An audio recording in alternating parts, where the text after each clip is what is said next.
Netcasts you love. From people you trust. This is Twit. Bandwidth for Windows Weekly is provided by Cachefly at CACHEFLY.com. This is Windows Weekly with Paul Thurrott, episode 76 for September 26th, 2008. Spider Pig.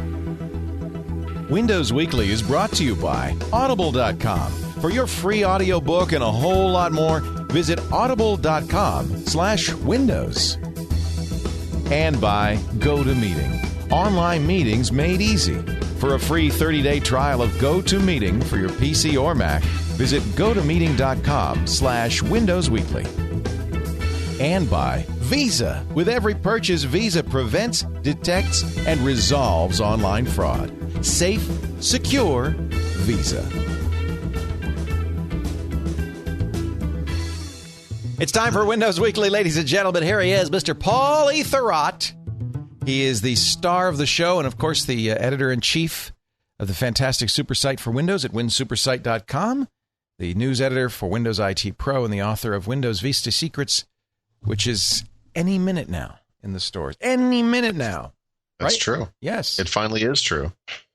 One of my devices just burped in front of me. I'm trying to figure out which one it was. Did it actually belch in gaseous form? No, it Oh, there you go. Did the iPhone belch. Just wandered off. I thought I might. Now that we're finally recording, I thought I would. Now would be a good time to stand up and be heard. So how are you doing? You got a cup of coffee there? You ready to do a fine, fantastic show? Yeah, I'm good. We're getting rained out. Yeah, I heard there's heavy rain in your area, huh? I don't think this would translate well on the video, but I could show it to you. I guess. Try it. Oh, what could go wrong? Can you see anything? I can't tell. Hey, we've never seen the rest of Paul's office. For those of you listening at home, Paul has now pointed out the window of his beautiful split-level Tudor home in Dedham, Massachusetts, and we are seeing into the yard where a grove of elms is dripping. It's quite beautiful. Yeah, we were joking on Twitter about Sarah Palin can see Russia from her house, and I said I can see squirrels from mine. I can see the ocean, and I'm an oceanographer. Exactly. But we're not going to get political. No, we're not. Although I would bet, I'm thinking in the Palin household, in the Thurrott household, that you will be glued to the tube this evening, as will most of America watching the debates. I just hope everybody shows up. I think everybody's going to show up. They've announced That's that. Great. Senator McCain is flying down. I think he just landed in Memphis about an hour ago. So yeah, I think we're on. Good. Let's get ready. I can't say that because I'll get sued. Did you know that the Ready to Rumble guy will sue you if you say that? It's good stuff. All right, enough Tina Fey jokes. Let's get on with the news. It's time to talk Windows. So, unfortunately, right after we did the show last week, Microsoft went back and forth about whether the Seinfeld ads were going to continue. At first, everybody was reporting that Jerry had been fired. Then the agency said that's not true. I talked to Microsoft about this stuff before this ever happened. That's not the case. Well, but was this their intent, is to do 2 commercials and stop? Yeah, their intent was to put some teasers up there to get people talking, which is certainly what happened. It did work. Yeah. So this was their plan, and it's interesting because I watched the new I'm a PC ads, and of course I think more people watch them on the web than would have if you hadn't had these 2 Seinfeld episodes. And sure. I noticed, in the end of the, I think actually in both ads, doesn't Jerry mention about how you've connected a billion people? They talked about connections, and they echoed that in the new PC ads. So it may be it was all planned. It was all kind of carefully orchestrated. But from the outside, Paul, from people who aren't like you, who have a hardwired hotline to Redmond, it looked as if Microsoft changed its mind. Okay. But who are those people that you've just described? Because Everybody, I would say, Paul. No. Everybody who's talking about this, you mean? I think that to the wider world, there were some Seinfeld ads and now there's these other ads. I don't think people make any connection. I don't think at a water cooler at, Shell Oil, which is suddenly the company I mention all the time, that two guys were like, "Hey, did you hear they got rid of Seinfeld?" I think this is in the under the microscope that is Microsoft these days with the blogger community and so forth. That discussion occurred, but I don't think. Oh, come on! You don't think anybody who saw the first two ads was not baffled by them? I think people were baffled by the first ad, but I thought they did a pretty effective job of explaining what they were doing. That this was the introduction to a conversation. But remember, those are the same. These are the people who aren't paying attention to Microsoft's edicts from Vatican City. They're just seeing these ads on TV. So let's say you were watching Thursday Night Football. That's what I mean, though. In other words, the first one was like, what? I mean, even I knew it was coming, and the first time, and you go into it with whatever preconceived notions you may have. I mean, you got to remember, I've been sitting here for 2 years saying, why don't they fight back? Why don't they fight back? Right. And then I know the ad's coming. They tell me when it's going to be on, what it's going to be, and I see the thing, and it's like, what?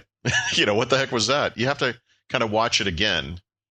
And okay, but I think the second one was much, much better. Okay, and then the third one, which was exactly the kind of ad I think you were calling for, it was a direct attack on the Apple ads. Attack, but attack sounds a little more harsh than what it is. It's more like response. It's a response. It's like, hold on a second. Now, what about those who say, oh, Microsoft should be above that fray? They're our number one. Why would they respond any more than Hertz would respond to Avis? Because Microsoft has been not responding for years, and it has hurt them. They've been hurt. Yeah. Whatever you have to say, they have been hurt by them. In perception, if not in sales. Well, perception results in sales. I mean, you know this from being an Apple guy. Apple has been running these switcher ads for years. And they started off with those Ellen Feist type ads, remember? Yeah. Janie Porsche. They were awful. God, they were awful. They were what they were. I'm just saying, people have been talking about this iPod halo effect ever since then, right? As if it were something real. But it never happened until very recently. And I would say that I think Apple latched onto this Vista thing because even before Vista came out, they had mentioned Vista in one of these ads with the I'm a PC guy and I'm a Mac guy. And I think it touched a nerve. And I think they latched onto it. I would argue they've also beaten it to death since then, but whatever. I mean, this is what's successful for them. So, portraying Vista as a disaster from Apple's perspective has worked out very well. By the way, as an Apple guy, I just want to point out something. I'm sitting in front of a Vista machine. Oh, there's a Mac, an XP machine, and an XP machine. So I'm only 20% Apple, just like most of the rest of the world. Wow. Well, I mean, that's about 5 times the rest of the world, but okay. It's twice. But it's 10% now, Paul. And that I think 10% in the U.S. In the U.S. less than 4% worldwide. Right, in the U.S. So, and I am. You're right. I am predisposed towards a Macintosh, but still use a lot of Windows. I still enjoy our conversations, and you forgive me. Watch thoroughly when we're done, but it's okay. The I'm a PC ads seem to me very effective in saying, hey, it's not, Apple doesn't have a monopoly on the cool, interesting people. Yeah. In fact, I think the one thing they were trying to push, I've seen, it's amazing to me watching the really devout, fanatical Apple followers kind of circle the wagons and try to respond to this, because I think Microsoft's been very effective saying, look, there are 1 billion people using Windows. That's a very diverse group of people. It's not just a huge group of people. It's a really diverse group of people. And they're doing all kinds of things in Windows. And some of that stuff is really interesting. And I just think it's effective. I think it's smart. And yeah, okay, they're number one. Why even respond and all that kind of thing. You have to look forward. I mean, Microsoft as an entity knows that the computing landscape is changing, and they want people to stay on their platforms. And it's not really, if you think about what's going on with these ads, if you really pay attention, it's not even specific to Windows Vista, is it? They're really talking about Windows. They want to push the concept of Windows, not just on the desktop, but also on phones and also on the web, which I think is where a lot of this stuff is going to be happening in the future. If I were Microsoft, though, and I think we talked a little bit about this on MacBreak Weekly, I would really focus on what the world knows to be the superior points of Windows. More applications, more choice. Hit more choice, more gaming choice. But again, I think that lower cost, more variety of hardware. Those are very strong selling points. Maybe. So some of them are getting to be less strong because, like, as we've been talking, I think a larger and larger group of people, especially younger people, are doing a lot of this stuff on the web. And when you're doing things on the web, email, calendaring, context management, even word processing and photo manipulation and sharing too, right? One of Apple's biggest strengths, I would say, over the past decade has been this iLife suite of applications, which is amazing. But, the truth is, a lot of that stuff, even though you could argue today, like iDVD is probably better than anything that's available on Windows, nobody is making DVDs. They're sharing photos up on YouTube movies, on YouTube or a similar video site. And I think this is all part of a reflection that the world is moving on, to something that's a little different. So, the breadth of the Windows application library is wonderful. And I think one of the unstated truths of Windows is that one of the many reasons people choose Windows, and I know it shocks people to hear that, but people do choose Windows, is they know that their brother, their sister, their friends, their whoever has Windows, and that if there's going to be any sort of, sharing of applications or whatever, because this does happen, they know it's going to work. That's a great selling point too. You should say that. Remember, in the 60s, there was a saying that nobody ever got fired for buying IBM. Unfortunately, that's the corollary of what you just said, which is, and I don't think Microsoft wants to push the idea that, well, it is the safe thing to do. Right. And that's not something I absolutely. Yeah. You don't want to push it for that reason. Hey, look, I mean, we can joke around about the Mac versus Windows stuff all day long. The truth is, both of us, and I assume anyone listening to this, enjoys technology at a deeper level than this sort of partisan baloney stuff. And I like good technology. The fact that Microsoft is a safe choice does not excite me in any way, shape, or form. Right. This doesn't get me going in the morning. So that's what I'm saying is, and I guess in a way, this is what Windows Not Walls is trying to say. Focus on the choice, the variety, the choice in hardware platforms is you can only buy a Mac from Apple. You can buy PCs from thousands of vendors. That's all good for PC people. Okay, I guess. Yeah. Okay, fine. There's some advantages to Apple's model too. I'm not sure that distinction is meaningful to a lot of people. Maybe not. Well, it is. I'll tell you where it is. In price. There's price competition on the PC side. Listen, I just configured a quad-core system at Dell.com with, I'm serious, including 8 gigs of RAM. Yeah. $600. Wow. What? That's $665. That's where price competition gets you. Now, there's a negative. There's a dark side of that, which is there's no support. and sometimes the equipment's marginal. None of this. Yeah. No, these things don't exist in isolation. But, the truth, and I think I told you this story when I was out in Seattle. I walked into a Best Buy and they had I think it was a Dell system there as well, a quad core system with, I think it said 6 gigs of RAM, which is an odd amount. That might have been a mistake, but 19-inch screen, a printer, the whole thing was like $900. I mean, I try to configure a quad core Macintosh system for, double that amount. It's almost impossible.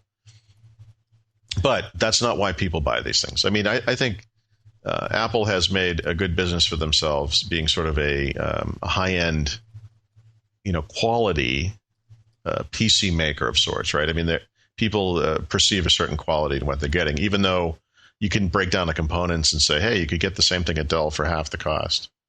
Yeah, okay, but that's not really what they're buying. Yeah. They're not buying a bunch of silver. Yeah. Well, I don't know. I think I'm just saying there's lots of places you could go with this ad campaign. I'm sure that we will see those places because this is clearly just the opening shot. But I think it's an effective opening shot. Yeah, I think this is. I would say, I guess, looking at it broadly, I think that second Seinfeld ad was fun and funny, but obviously nothing specific to Windows. This one, you can at least say effective. Oh yeah, and you can look at it and say yes, exactly. And I think it's and by the way, not sinking to the level of the Apple ads, which is frankly a lot of really negative stuff going on there. The stereotype thing, and we've talked about this a little bit. I mean, there's some crazy stuff in those ads. The Microsoft ads at least are positive, and they don't really dump on the other guy. Right. And I think that's important to do, especially when you're in the position that Microsoft's in. Yeah. Because then it just comes off as really, that would be incredibly petty. Right. No, I like the idea of them saying, hey, the world is great, the world is grand, and it's thanks to Microsoft, and isn't the world a great place? And we did a great job. I mean, that's the way to go. Take the high road. Sure. Take the high road.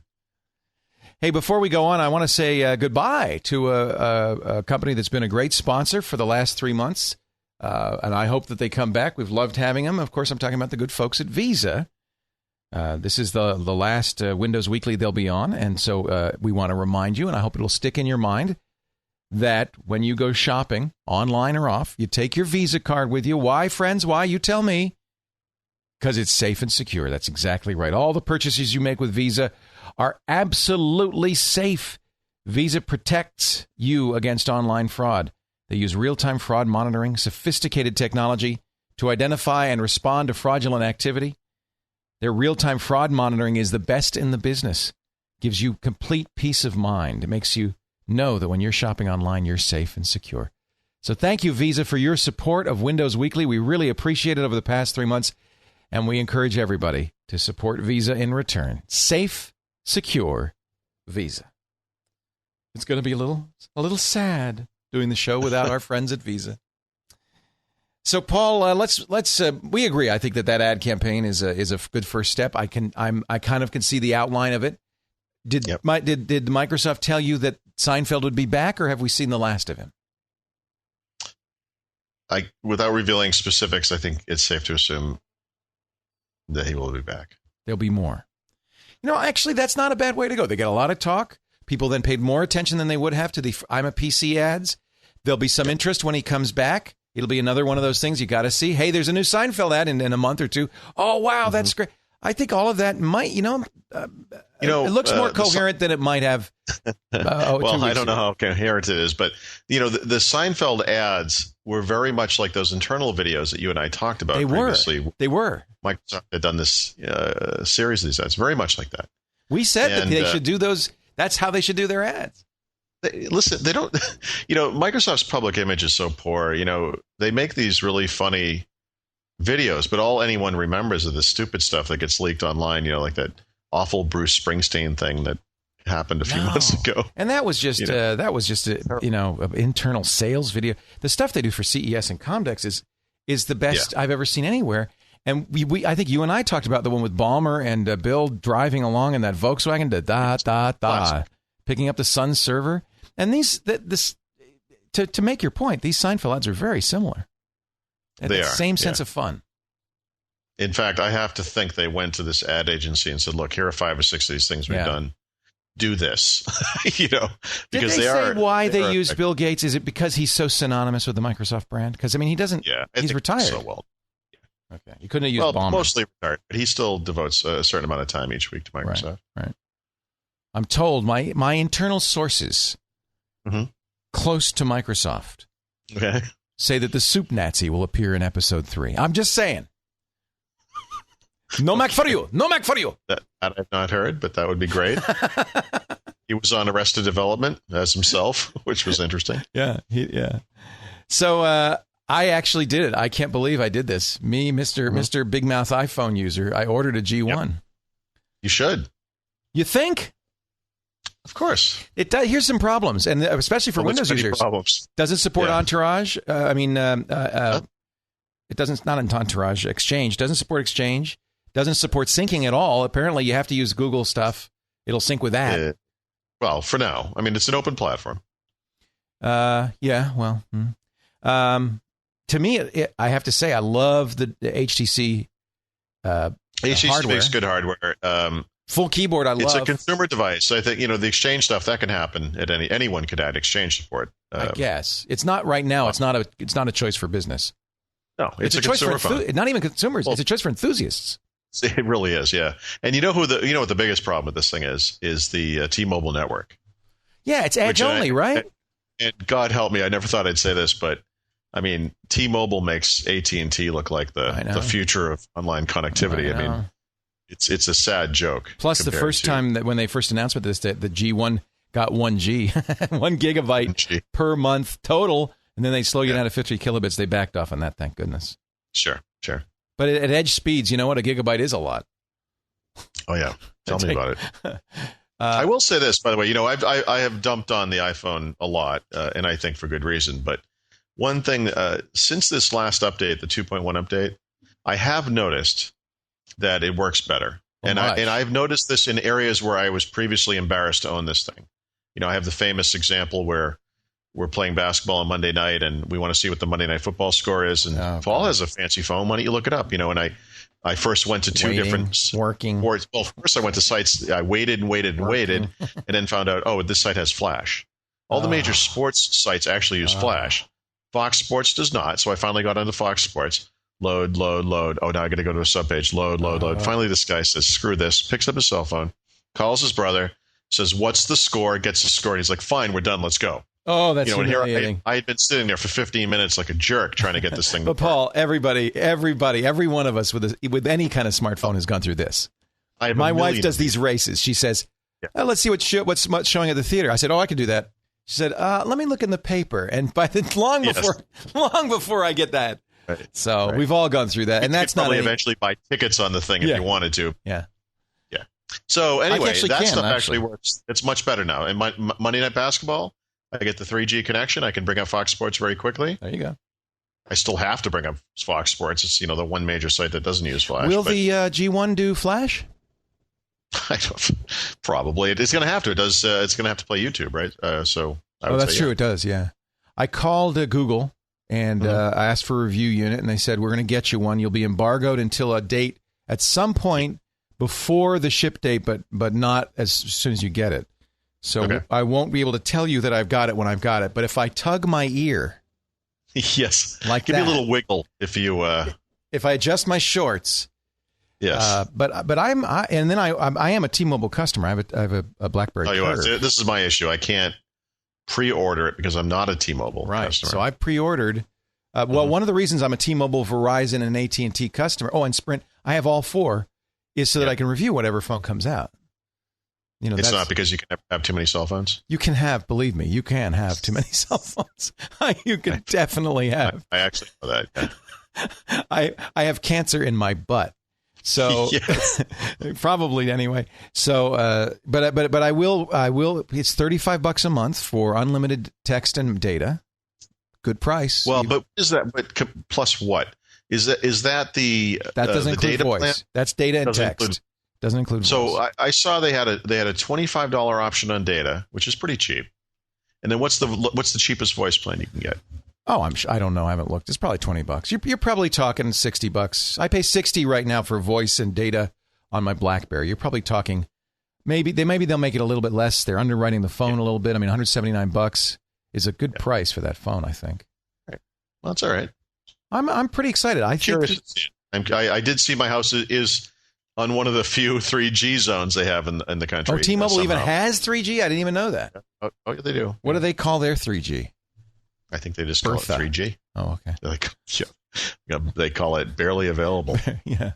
Oh, I think it's literally available in 13 places, including Dedham.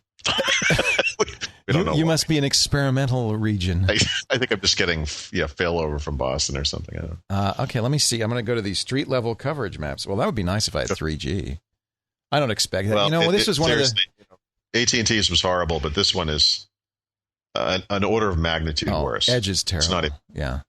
And by the way, this is a complaint there. I think there are lawsuits even now against Apple because many people say their 3G speeds are nothing like what they're showing on TV and really not much better than Edge. You know what the problem here is, right? If you had a Windows mobile phone and you were running that little thumbnail-sized version of IE and you were getting web pages that, let's face it, looked horrible in a stupid browser anyway. You wouldn't care. You wouldn't be doing it a lot because the experience is lousy. And if you were doing it a lot, you'd be going to these little mobile sites anyway, and you'd never notice the speed. And I think what's happening here is, we have this first device where this experience is actually decent and people are using it a lot. And it's it's just not working. Not the device necessarily, but the network. Right. Well, I will let you know. I'm sure you're going to get one as well for review. They seem to be pretty generous with the review units. I have high hopes. I think the openness of it is very interesting. Apple has gotten a lot of trouble recently with denying certain apps. And, Yep. some you can sort of understand, but some are like, this sort of competes with something that Apple makes. It's like, guys, come on.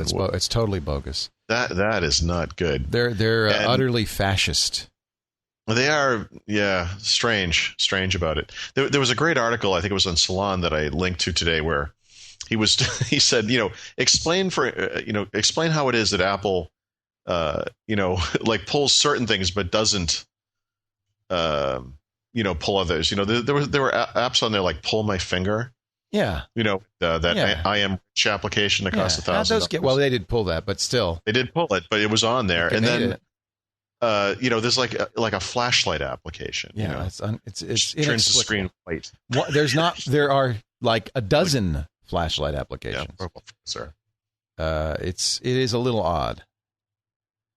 Well, we'll see. I think openness is good. Somebody mentioned, I don't know if this is true, that he thought that T-Mobile was going to do free apps for the first few months in the T-Mobile store, which would be a very interesting. The apps there will be right away, but people of Google and people will enjoy the openness of this. So you're going to see a lot of I think on the iPhone, what you see is a lot of the old Mac programmers jumping on board because they know the platform pretty well. Right. It's straightforward. I think on this side, what you're going to see is the Linux guys. Right. Those are different types of programmers. Let me tell you. Is Android Linux kind of? I think it is based on Linux, isn't it? The underlying platform? Beats me. I don't know. It doesn't matter in a sense. I think what I'm trying to say, though, is just that the types of people who will be attracted to this platform are going to be the Linux type guys. Yeah, I think it's an enthusiast phone. And if it really is open, I think this is the phone that a lot of the people who listen to our shows will be interested in. This is going to be the one where you can bring up like a full screen DOS session and, telnet into your server. Yeah, baby. SSH. People are going to be doing this stuff. It is. You know what? I'm looking at the Android SDK. You use Eclipse. It is very much like developing for Linux. You're exactly right. So, that's who it's going to attract. It's basically Java. Okay. So if you're a Java programmer of any kind, you'll be able to do this pretty easily. Let's talk about Windows Live, the apps. We talked a little last week about this. You have more to say, I think. Well, it looks like they're finally starting to roll out the services part of it. Remember last week they released the application suite. Right. And that stuff's really cool. It's funny. I've been using this now. I've been dying to get my hands on this. They showed it to me at Microsoft, but they wouldn't let me have the code. And there's a bunch of little things going on there that are really interesting. Both from a user interface perspective, we found out since then that the basic UI of these Windows Live applications is the UI of Windows 7.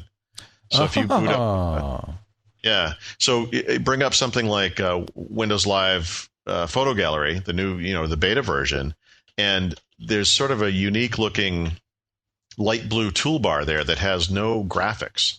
There's text, but they're text buttons. And that's what the Explorer UI is looking like in Windows 7. Very interesting. So there's sort of, some interesting integration there, I guess, a look and feel integration. But there's also, the services angle. There's a few things going on in this next 30 days that will be very interesting to anyone who's into Windows. We're going to talk about PDC in a little bit, but Microsoft is working on this new underlying platform up on the web, of which Live Mesh is obviously a big part. So they're sort of refreshing their online services as part of this Wave 3 as well. So Windows Live Calendar got a major refresh. It's actually really nice and really usable. And Hotmail's coming next. And in fact, I had expected to see Hotmail updated before we talked today, but it hasn't happened yet. So hopefully in the next couple of days. But I know that coming down the road, in addition to refreshing all of their existing services, you can think of things like MSN Spaces, Windows Live Spaces, which is their blogging and photo sharing service. They're also going to have new services coming out, which I can't discuss, but you'll see, in addition to refreshing the existing stuff, you'll also see some new services. So I think the next few months are going to be really interesting from a Windows Live perspective. So Taxi Cab is saying in the chat room that his Hotmail changed today. So maybe, really? Yeah, maybe they're slowly. Oh, maybe it's happening to certain people. Let me log in. Sign in. Yeah, I just logged in before we started talking. All right. Oh, that's often the case, though. They'll roll this stuff out. Yeah, exactly. So I know where to look for this. The new Hotmail? I don't know. See, I wouldn't know. Windows Live Hotmail. Get it. Get it. It says, get it, man. So I have my idea. Well, if you're into Windows Live, the best website out there that covers Windows Live is called liveside.net. And Kip over there is especially good. He does, in fact, have an article. Oh, I see what they're doing. So I had to log in, and then it told me whether it was available for me or not. So in my case, does it actually say that? Yeah, it says the Windows Live. Oh, no, I'm sorry. I don't know. I'm confused. No, I'm sorry. Well, basically what they're doing is in the current version of Hotmail, there are two interfaces, and this is something Microsoft didn't want to do. They originally just planned to replace the Hotmail UI with the new version that most people, I would assume, use. But a lot of their old-timer users were complaining because the classic interface. I like it the way it is. Yeah. So they had to keep the classic UI around. And what they're doing now in the new version is they're merging them into one version again, hopefully combining the best of both worlds so that nobody will complain. But it says, let's see, there's going to be an enhanced address book. There's going to be 5 gigabytes of storage with an additional 500 megabytes per month if customers hit the limit. Web-based instant messaging with Windows Live Messenger, improved spam fighting, and integrated calendar features and Outlook connector.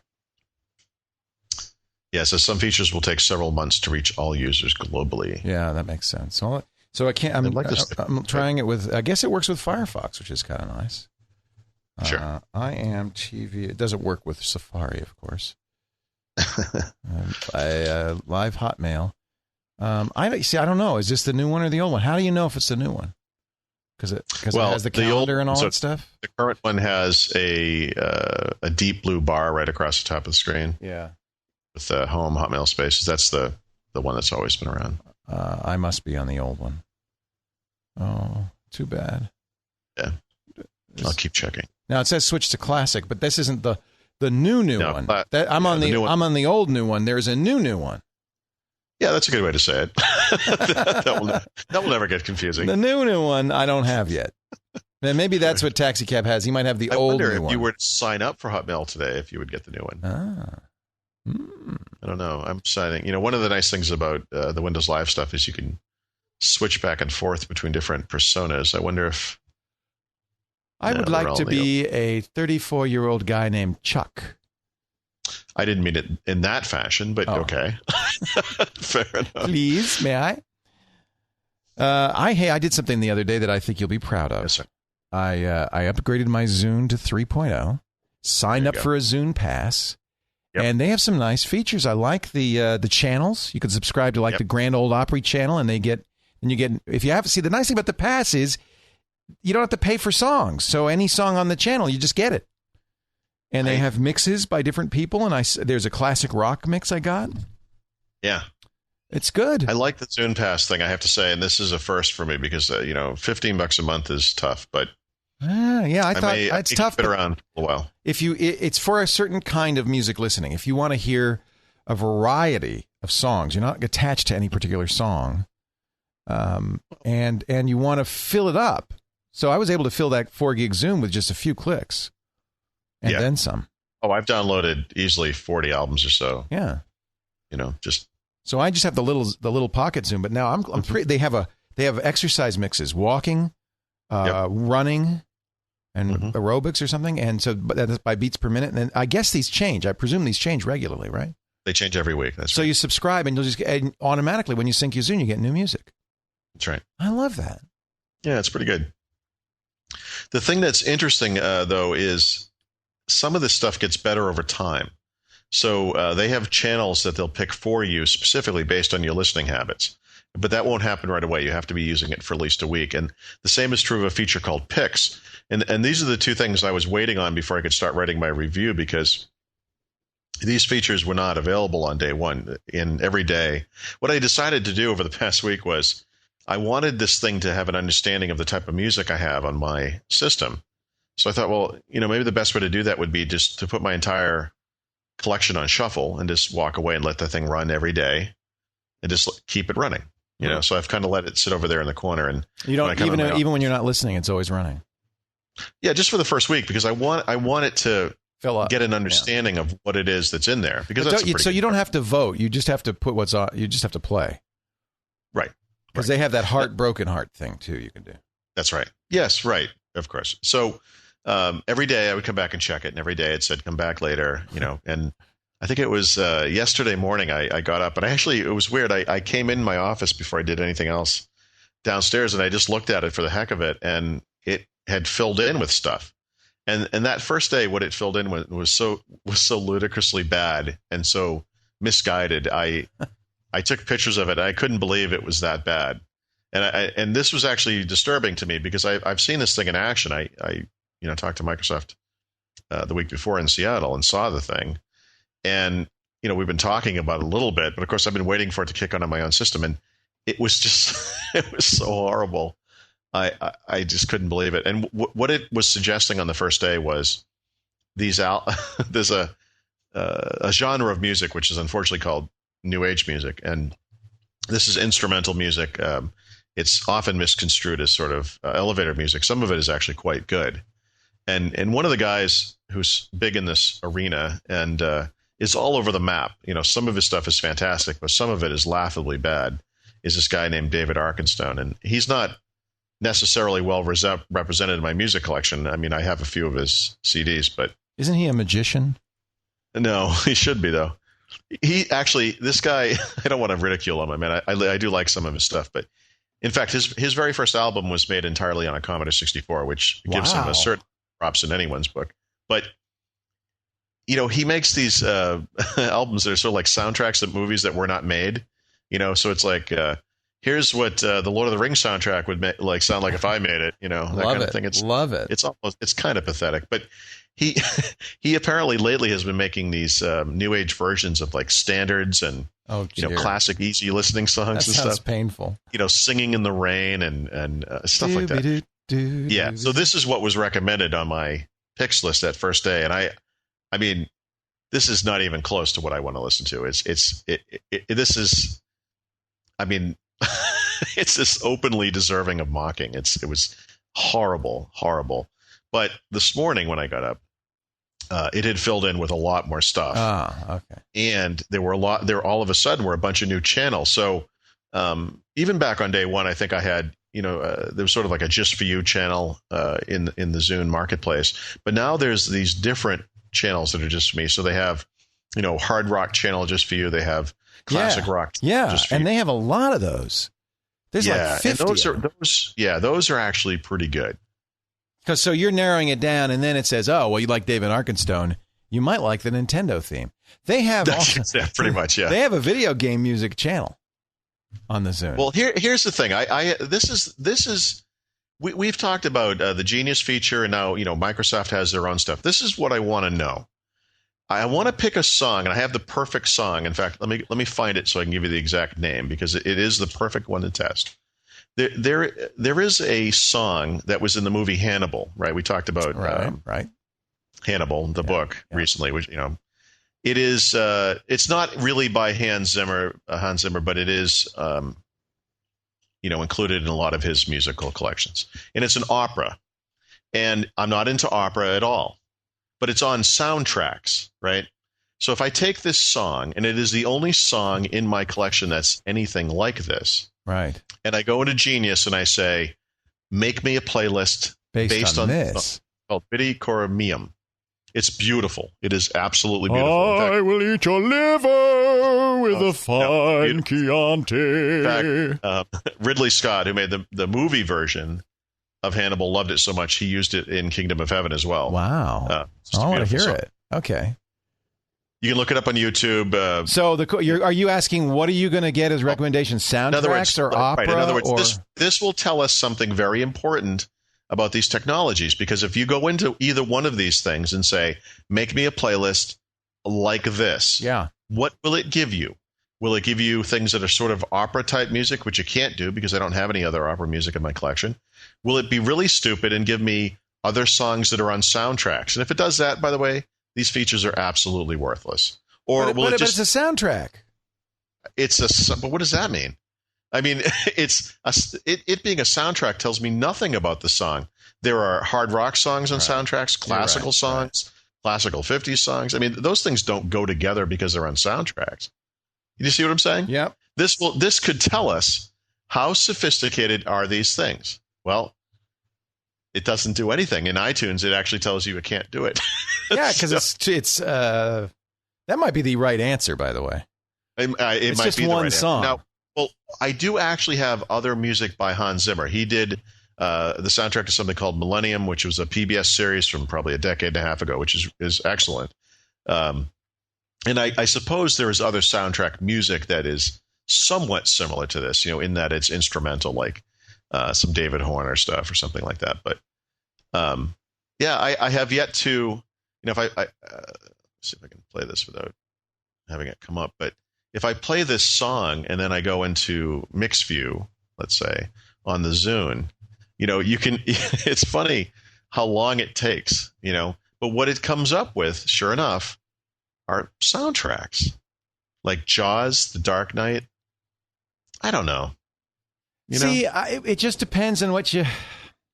Now, I think you're asking for, and this is, by the way, the thing that Pandora says. We did the Music Genome Project, and what we looked at is pitch, style, yes. And I doubt they looked at things like meta tags like soundtrack.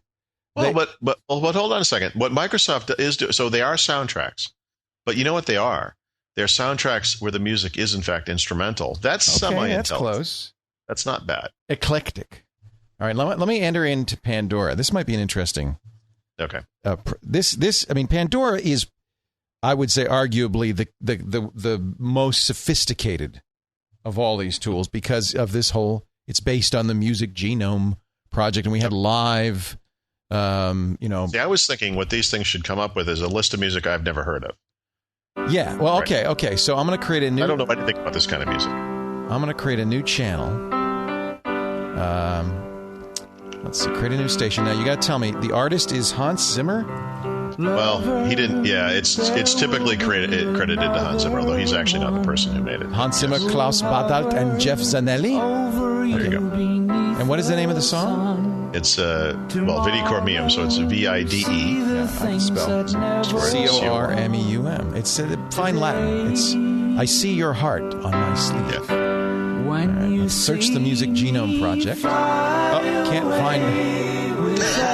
find. I'm telling you, this is like I found the one song that just trips everything. Well, I'll just look for Hans Zimmer. I knew about Hans Zimmer.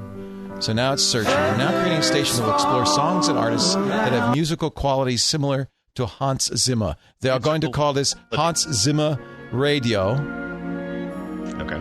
To start things off, here's a track that's musically similar by Howard Shore. See, I bet it isn't. Is it some Lord of the Rings song or something? Yep. Sounds a lot like Lord of the Rings. It's called A Storm Is Coming. Yeah, it's from the Lord of the Rings. That's nothing like this. Okay. It's just classical music. It's classical music. I don't like it. That's over. All right. You reckon that? Let's try a new station. Because what's the name? Vide Cormeum. Let's see if they know that. Do you want Vid Cormeum by Katherine Jenkins? Let's try that. Actually, she might be the vocalist, so yeah. Okay, let's try that. Now, this is Vide Cormeum music. It's kind of semi-classical. Yeah, I mean, that's closer. This is Ave Maria, so they'll be singing in it. It's a little slushy. List or something? Huh? Maybe the same woman as the vocalist? No. I can't tell. Haley Western Ra on Odyssey. Is that close? Well, it's singing. In that I know this. I mean, I think we all. With a fine Chianti and a plate of fava beans. I'm fascinated by the here's some music, find other music like it thing. But you know what? This is the same stuff that we get from Amazon, from TiVo, from Netflix, and I've yet to see one where I go, it's wow. a little smarter than, other listeners bought this. Like, okay. I think that's smarter. It's human. That's okay. That's okay. I don't think a computer knows Vid Cormeum from Bibbidi bobbidi boo. Clearly it doesn't, but.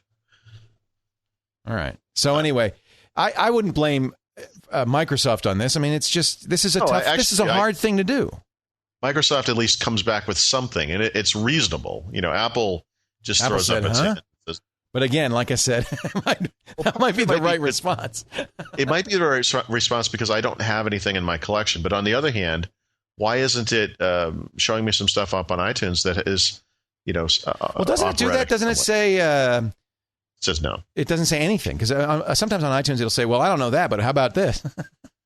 Here's a popular song. You're making me launch iTunes. I'll tell you what it says. Do you want me to do that? No, I'll do it right now. I don't want to know. It's by Patrick. Okay, here we go. Soulless Swede said it's written by Patrick Cassidy. Libretto taken from Dante's La Vita Nuova, produced by Patrick Cassidy and Hans Zimmer, performed by Daniele Denisa and Bruno Lazzaretti. Those are the two vocalists. Yeah, I want it now. You've made me want this. It's a fantastic song. Oh, all right, I'm going to Amazon. Now, here's the thing. What I should do, is it on if I go to the Zune store, will I be able to get it? I think in fact there's probably at least a few versions of it there. Okay, see, that's good. That's good. I usually get it at Amazon only because there's no copy protection and then I own it, but I am paying this $15 now. Sure. So I probably should start taking. You can sample it, and maybe you won't like it. Did you like in The Fifth Element that weird operatic song in The Fifth Element? Actually, that's an awesome example. It's a lot like that song. Yeah, that's a great example. Yeah, that was kind of an oddball operatic, but sci-fi, but turns into like a pop song at the end or a dance.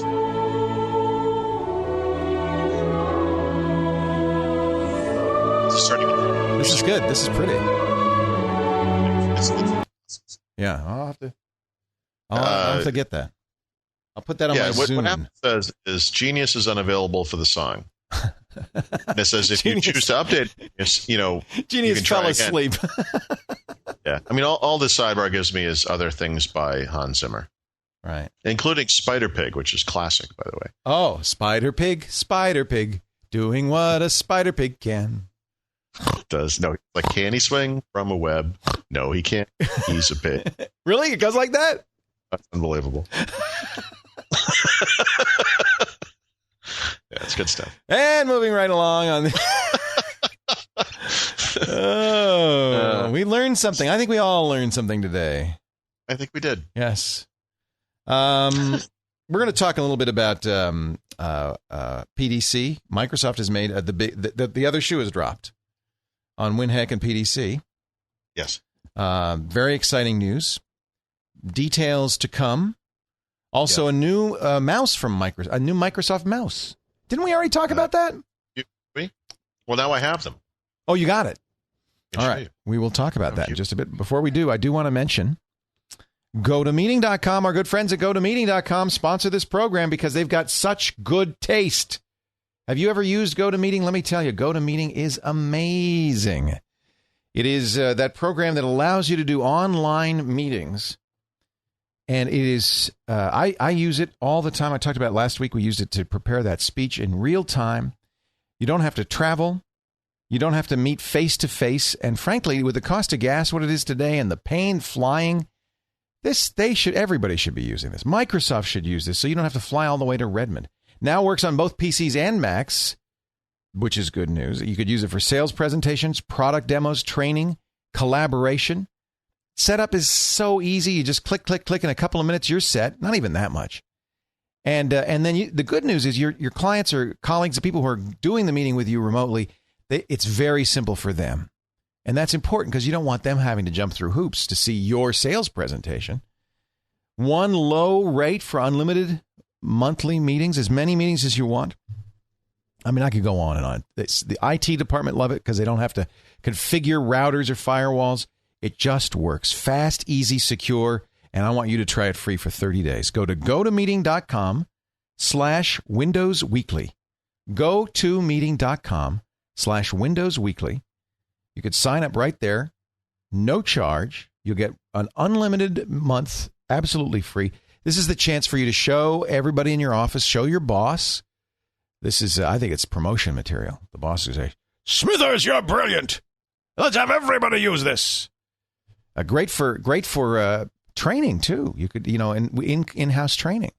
You have the program on your system. They don't need it. They just run it on your system. It's fast. It's easy. Go to meeting.com/Windows Weekly. From the folks at Citrix who do Go to My PC as well. They really know how to do your stuff. Online meetings made easy. Go to meeting.com/Windows Weekly. We thank them so much for their support of Windows Weekly. We talked about this mouse, Paul, because this is the one that I can't use because I'm a lefty.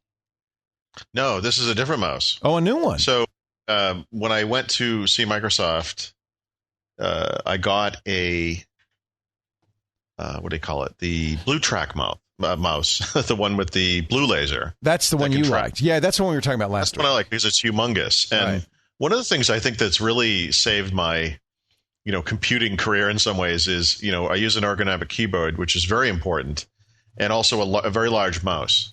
And these two things have combined to relieve the stress I was feeling years ago in my wrists. And when I go back to a laptop, if I'm on the road for a long time, it's brutal on my hands. But when I'm home on these larger, the larger keyboard with the spread out keyboard and the larger mouse, it's great. So the Blue Track mouse just happens to be a very large mouse as well. It's wireless and everything. It's great. But the Arc mouse, which just shipped this week, is the small one. I don't know if you can see me. Oh yeah, you can. Well, not everybody can. So describe it. Right. So what it looks like, I have pictures up on the website, but it looks like a little half circle, and it's very small, and it folds down even smaller, so you can travel with it. And the transceiver is teeny, and it fits inside, the part that you fold down. But this thing is ambidextrous. It's not designed for right-handers. So if you're a lefty or otherwise disfigured, you may find this mouse to be more acceptable. Now, the only problem I have with this mouse is that it's small. So for me, with my humongous gorilla hands, I can't really use it. So I'm going to let my wife use this for a few days and see what she has to say.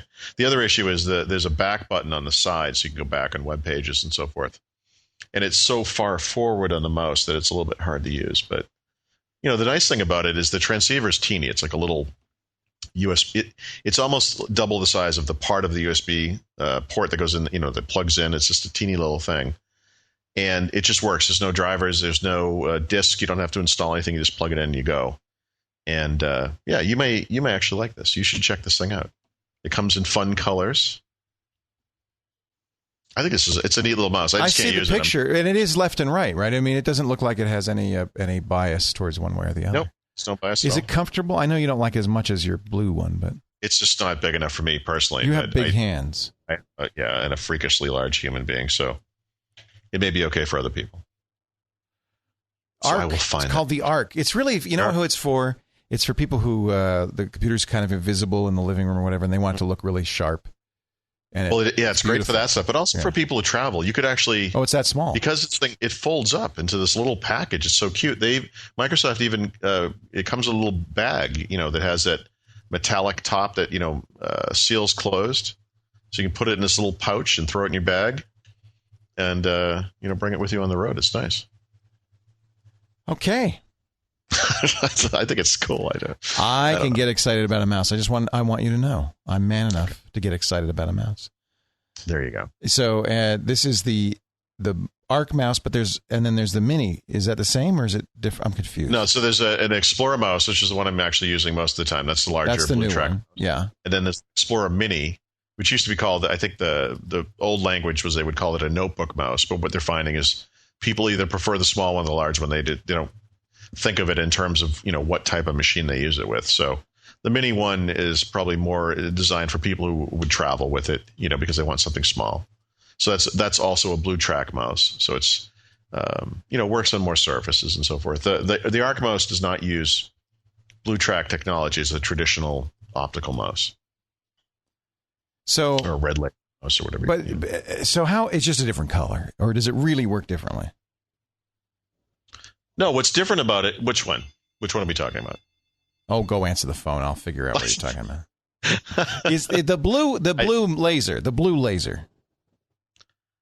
No, I would say in most uses it works exactly the same. I don't know that it, tracks. It's just. I remember now. It's just it works better on those weird surfaces that the red laser doesn't work. You use it on shiny surfaces. Yeah, I've had a terrible tile time. Yeah. is a typical example. If you have a tile countertop where the mouse just doesn't work right, typically a mouse doesn't work right on that type of surface. The Blue Track has no problem with that kind of stuff. Yeah, very cool. Very cool. All right, are you ready, sir? Am I ready? I'm ready. PDC. I'm ready. Here comes PDC. They say. I can't wait. See. They say it's a Windows 7 show. Well, actually, it's more of a live mesh show. Oh. But that's what I get for reading the tech news. No, there's going to be a lot of Windows stuff. Well, they're going to give out the first build of Windows 7 there, which is exciting. A pre-beta build. I think we discussed that previously. Yeah. In the past, they've given out these really nice DVD sets, 40 gigabytes or so of data, I think was the last one. This year, they're giving all attendees a 160 gigabyte hard drive that's full of stuff, including the build and virtual PC environments and so forth. So all the stuff they're going to be talking about. That's kind of cool. They just give you a hard drive. Wow, I like that. One of those standard, if you've seen them, the WD passport drives. Yeah, I have like 8 of them. I keep buying them like candy. Exactly. They're addictive. Chiclets for adults. They are. They really are. So, yeah, this is going to be the big one again. And I 2005 was a bit of a letdown for PDC. Just not as much. Is that the last time there was a PDC? Was 3 years ago? Yeah. They typically do them in relation to platform releases. That's almost always, but not always, been Windows. They did one for .NET out in Denver, whenever that was, 10 years ago, maybe a long time ago. This year it's going to be live mesh, but again, a lot of Windows 7 stuff. They're also going to do some Windows 7 announcements at WinHack, which is the Windows Hardware Engineering Conference that's happening the week after PDC, also in LA, also at the LA Convention Center. So yeah, that's going to be an interesting time period for people if you're interested in Windows 7. It's all hitting the fan, as we say. And anything else? Now, is WinHack is not the same thing? No, WinHack is for hardware. PDC is for software. So they're going to split up the Windows 7 announcements. I haven't been told yet how they're going to do that, but the announcements will be split somehow between the two shows. And where is it going to be and when? Los Angeles. Okay. The PDC, I think it starts on the 26th of October. This is exciting. You're going to get your Google Android phone, and then 4 days later, you get to go to PDC. I know. I just changed my flight. I'm going to go a day earlier than I was because I guess some stuff's happening that Sunday. So I'm going to fly in on Saturday. I think that might be the 25th or 24th. I can't recall anymore, but it's going to be a busy week. Your book comes out right around the same time or sooner? Sooner. I believe it was just printed on Monday. Ooh. And I think it should be in stores within a couple weeks. I have a link on the website now. You can, if you pre-order it, it's 37% off on Amazon.com. And I was talking to the folks from the publishing company. They're going to ship me some ginormous box of books, and I'm going to give away books off the website somehow. I haven't decided how I'm going to do that yet, but that's exciting. There should be a bunch of those. So that will start in October. Fantastic. Yeah. So let's take a break and come back. You've got a tip of the week, and you've got software of the week, and I want to hear them both. But first, by the way, a listener sent us the software of the week this week. Yeah. I want to hear an Audible pick. This show brought to you by the good folks at Audible.com. They do those great audiobooks we're always talking about. 50,000 plus titles, including my first audiobook. By the way, they're asking me to read more. They liked it so much, I'm going to do some more. They use the best people, not just people like me. They actually use professional trained actors, the best in the business. So when you listen to a book on Audible, it comes to life. We've talked about books like Shadow Divers that just, you could read it on paper and you won't get the same experience as you do when you listen to it at audible.com. It's better than a movie, better than anything, because it's in your mind. You're building the sets, your imagination takes over, and it's incredible. In some of these cases, like Dune, you get a dramatization with multiple voices. If you like listening, and I know you do because you listen to podcasts, if you like listening, if you remember the great days of radio theater, this is like that times 10. Audible.com. What a great way to listen to the best literature in the world. Science fiction, history, biography, business, self-help. It's all there. You're listening. I know you like a lot. You like history and you like politics. What are you listening to right now? So the pick this week is, again, we've been talking a lot about the election and so forth. So this is Bob Woodward's latest book about the Bush White House. It's called The War Within, The Secret White House History, 2006 to 2008. Uh-oh. Do you hear yelling in the background? Sounds like my house. Apparently my family has forgotten that I'm recording today. Sounds like my house. Jennifer had to drag my son up to see his grandmother today, and it was a battle every step of the way. It was, I don't care what you say. You are so. I think one of the neighbor kids has come over. Oh, that's it. It's not your kid. It's a neighborhood kid. No, it is my kid, but it's the excitement that follows. Oh yeah, fun and games. So, what is your book again? Did you start? Right. What is my? It's called The War Within. Oh yeah. This is good. Secret White House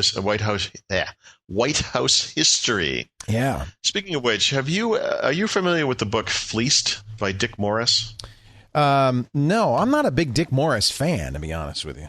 Okay, I've been watching his commentary lately on the various news channels, and I'm not. Is he kind of a crazy guy? He's kind of nutty. He's a guy. Okay. Remember, he's got his toes sucked. He was in the Clinton. He was campaign. No. There was a little sex scandal involving toe sucking. Okay. I think that was Dick Morris. If I'm wrong, I better... So this one I have not listened to yet. I didn't want to recommend it, but I was looking at it and thinking this looks interesting unless this guy's a total crank. He's a very, he was an advisor in the Clinton administration and is considered a political, I would say a political guru, but he fell out of favor after the toe sucking incident. As one would. Apparently, he has a fondness for toe sucking. I don't know whether it's his getting his toes sucked or sucking somebody else's toes. But anyway, he was on the cover of Time magazine as the man who has Clinton's ear, but maybe they meant toe. I don't know. Okay.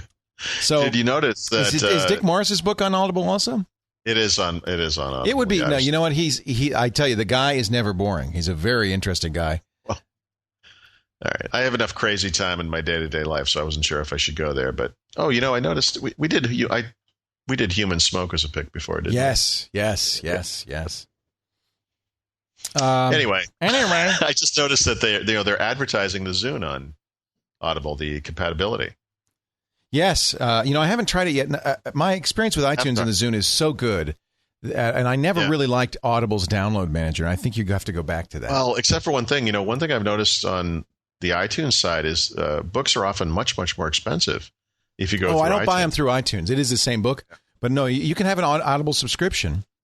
And when you download it directly from the Audible website, it opens in iTunes and it syncs through iTunes. Yeah, so they don't do that on the Zune side. You actually get their download manager. It's okay. It's okay. But all you have to do in the software is say, I want to use this with my Zune, and it will sync them right to the device. And when you do that, an audiobooks entry appears in the menu on the device. You never see this stuff in the PC software. It's only on the device. I like that. Yeah, and the other thing is it's smart enough to give you the best quality for the Zune. Exactly. So it knows what to give you. Which, if I'm not mistaken, by the way, is identical to the one that's used on the... it is. I'm sure it's the highest quality. Audible tells me they're doing a new, even higher quality. Because, it's funny, I've been with Audible since day one. I would say, yeah. And in the earliest days, the quality, because people didn't have bandwidth, they were on dial-up, they had 2 types or 3 types, and they were fairly low quality. Then they came up with the Type 4 that is essentially MP3 with a wrapper around it. And it's pretty good quality, but they could go even higher. They could clearly go higher. There's a unique kind of compression that you hear on audiobooks. And I know that, when it comes to audio compression, spoken word is different from music. Yeah, it doesn't bother me on the spoken word, but you do hear it sometimes on the music if there's a musical. Well, that's the thing. A lot of these are not interactive, but they're multimedia. Right. There's other stuff going on and multiple actors and so forth. They're going to do that now that people have the bandwidth. This is one of the reasons I like Audible. They really pay attention to this stuff. So tell me about the book, and we can I'm sorry. So, well, the Bob Woodward book is basically just I believe it's the fourth in his series of books about the Bush and War, the series, the Bush White House books. And it's basically just a history of what was going on behind the scenes at the White House over the past 2 years. And are you enjoying reading this, or are you kind of thinking, I don't have to think about it anymore, it's almost over?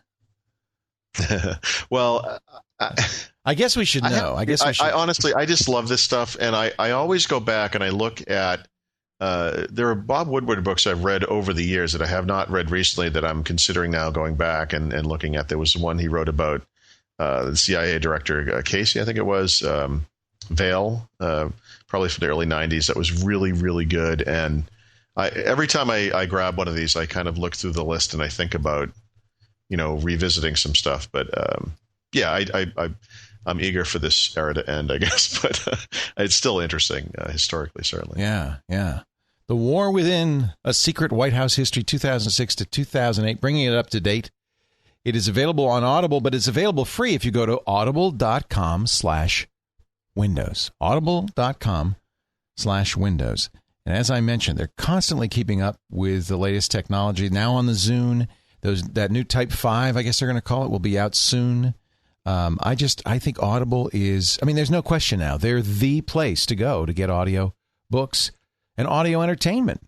Speeches, comedy, radio shows, it's all there. Audible.com/Windows. The Type 5 that you're talking about, are they advertising this anywhere? No, it's top secret.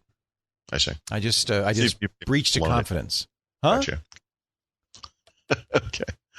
I'm curious about it. No, I don't. When I was there, we talked about file formats, and it's really interesting.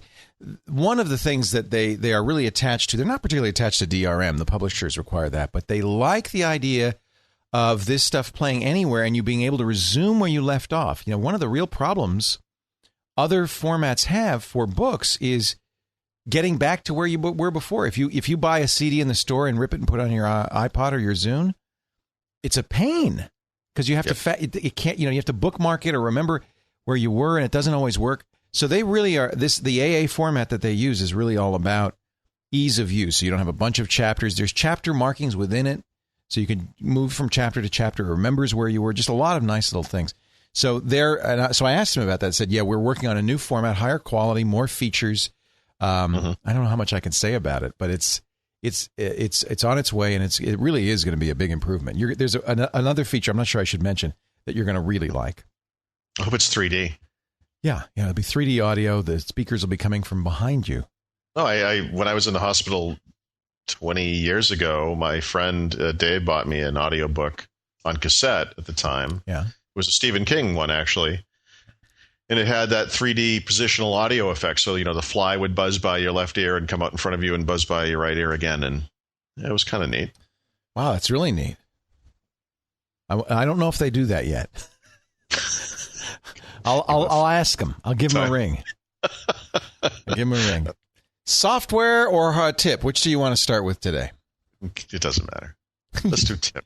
All right, let's throw them off. Let's confuse them. Or actually, we always start with the tip, don't we? Oh, well, I don't even remember, to be honest. This is a tip that is stimulated by something we talked about some time ago, which was ClearType. Yes, so I think I had noted maybe last week or the week before that you can download the XP Power Toy for doing ClearType, and it kind of throws some fits in Windows Vista, but it actually works. And so Colin Hamilton sent me an email and said, actually, all you need to do is visit the Microsoft website, and they have using Internet Explorer, and they have an ActiveX control and a page that will tune ClearType for you without. Yeah, but I think that doesn't work on Vista, does it? I think it says, this is for XP only. It does work. They all say that, but I was just ignore them. Yeah. To see if it works, you can make it really fuzzy and then go put it back. Well, this came up for me because it doesn't look like Chrome is using anti-aliasing, and it really didn't look very good. Yeah. And I wanted to. Isn't that basically what ClearType is anti-aliasing? Yeah, that's exactly what it is. Okay. So if it's not turned on, to me, I really feel it. But some people hate it. They feel like the letters aren't crisp.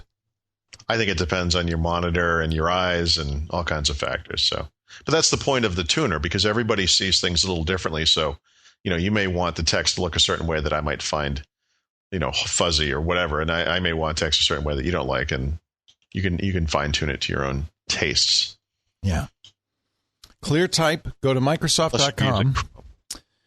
It's a long URL. We'll put it in the show notes. Microsoft.com/typography/ClearType/tuner. /tune. .aspx. Do you have to enter that? You don't have to. Do you have to enter all that? You do. Do. Oh, man. Isn't there? We should have made a tiny URL for that. You could I'll make one right now if you want. I could do that. Let me make one. I use snip URL. What do you use? I just use tiny URL. I'm going to see if I can do this. It already exists. Let's see. Well, if it already exists, maybe it already goes there. Yeah, I was going to say, that should be okay. I was going to do it. No, it's in French. Some Frenchman did it. Okay. tinyurl.com/2yk. 2yk? No. Give it a real name. Why? What's the difference? Paul's ClearType. Oh, no. This is No. It isn't Paul's. Let's see. Squeegee Man. Let's see if I can get Squeegee Man. How about just ClearType? All right. Microsoft Windows ClearType is snipurl.com/Squeegee Man. Oh, come on. SQUIGEE. I think I misspelled Squeegee Man. I got it. CT Tuner. There you go. Does that work? It works. All right. That's at short URL? Tiny URL. Tiny URL or snip URL, both of them. CT Tuner. That's good. You're good. You're a natural wordsmith. Oh, man. I should write for a living. You should. So should I. I got to get out of this podcast racket. Exactly. You need to make a life change. I need to make a living. Software of the week. What happened to your effects board that you had to resort to? What was the sound I played? I can't even remember anymore. I don't know. You need like a Reveille type thing or a. I think it was sad trombone. That's not right. I can't hear it, so I don't know. But you don't want to hear it. That's not appropriate for software pick of the week. But I'll save it for a more appropriate moment. Oh, there'll be plenty. So this one is also from a listener, Fabio Storino from Sao Paulo, Brazil. We were talking about renaming. Remember last week we had the tip about moving from file to file and, rename. Right. He recommended some software that will automate renaming. Oh. And this is the big problem in Windows Vista. You can actually select a bunch of files in a folder and then rename them in order, but it really messes up the numbers. It's kind of terrible. So the type of place where I would need to do this would be with photos, especially. Sometimes you import photos from a camera, or maybe you get photos from someone else, and instead of having descriptive names, maybe it says like DSC 109, something like that, and you want to give them descriptive names. So you can do that in Windows Explorer, but it's lousy. Fabio recommends something called Ant Renamer. And it's just an application you can run. It renames multiple files, and this includes files and subfolders if you wanted to. There's all kinds of crazy stuff, but you can change extensions. You can change, parts of the file name by, using, global strings and so forth. It works really well. This is another thing I was just playing with today. So if you're looking for a good way to rename a bunch of files, this might be something to check out. Ant Renamer. I think they should put a little tagline, as used by Fabio. Right. Fabio uses... Seen on Windows Weekly. Fabio uses Ant Renamer from Belgium, antp.be. I think that's what .be is. Belgium. They also have Ant Movie Catalog. I don't know anything about that one. I don't know anything about it. I am 28 and live in Brussels. My main hobbies are cars and movies. And I wrote Ant Renamer. Very cool. Thank you, Fabio. Thank you very much. And thank you, Mr. Paul Thurrott. We have come to the end of this Windows Weekly, and not a moment too soon. Okay. We've run out of energy. We've run out of steam. And we've got to run out the door because there's a big debate tonight. Yes, there is. So I will see you next week. We'll talk more about the lovely, wonderful world of Windows. And I will continue my Windows bashing because people count on me to do that. So just let you know. And you can continue on your whatever it is you bash. Jihad to change the hearts and minds. To restore Vista to its rightful prominence. Its rightful place. Or simply move on to the next version, whichever comes first. Or whatever the heck it is. Sure. Hey, Paul, it's good to talk to you. Congratulations on the book being printed. That's exciting. Should be in bookstores any minute now. Windows. It's mostly exciting because it means I don't have to work on it anymore. You can't. It's done. You know. Although knock on wood, this won't happen to you. But the 2003 Leo Laporte's Computer Technology Almanac came out with the word almanac misspelled on the binder. Nice. It was in a almanac. Awesome. How it got through the multi-stage editorial process, I have no idea, because this is the cover. You reviewed the PDF proofs or whatever they gave you at the time. It was on the cover. I didn't, they didn't let me see the cover. If they had let me see the cover, I think would have noticed almanac. So then Laminac. So they had it all printed. This will not happen to you. And they had to send him back to the factory. I don't know how they remove the glue. Or they probably have to, heat it up and put on a new cover. Oh, that's incredible. But if you have one of the rare 2003 Almanacs, let me know. I'd like to have it on my shelf. Check your Almanac bindings. Can you believe this is a pretty big publisher? You'd know them by name. I think I know who they are. Yeah, it was kind of a shock. Not yours, not Wiley and Sons.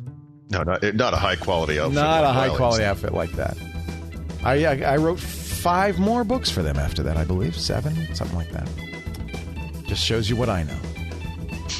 Paul, thanks a lot. We'll talk to you next week on Windows Weekly.